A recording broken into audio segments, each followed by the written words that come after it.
បាទបងប្អូនបាទថ្ងៃនេះ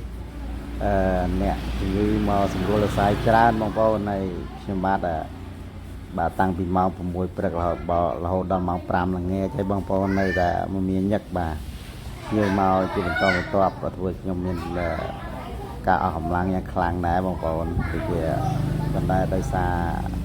បងប្អូនគាត់មានទំនុកចិត្តបាទក្នុងការសម្រួលរស័យគាត់ប្រាប់តគ្នាខ្ញុំបាទក៏ប្រឹងប្រែង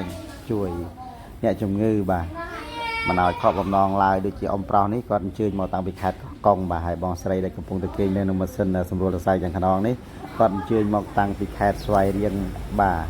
ហើយចំណែកបងស្រីដែលកំពុងតែនៅបាទស្អំនៅលើក្រែនេះបាទគាត់តែអញ្ជើញមកតាំងពីបាទពូជតង់បងប្អូនបាទឃើញថាគាត់មកច្រើនហើយបាទច្រើនមែនតើហើយខ្ញុំបាទក៏សម្រួលរស័យឃើញថាច្រើនហើយដែរហើយនៅសល់3នាក់នេះចុងក្រោយគឺថាម៉ោង5ម៉ោង6ល្ងាចឯងបងប្អូនបាទតាំង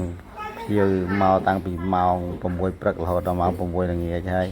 អត់ទាន់ចប់ទេបងប្អូនគឺថាមកជាបន្តបន្ទាប់បាទខ្ញុំបាទរីករាយនឹងការសម្រួលនឹងជូន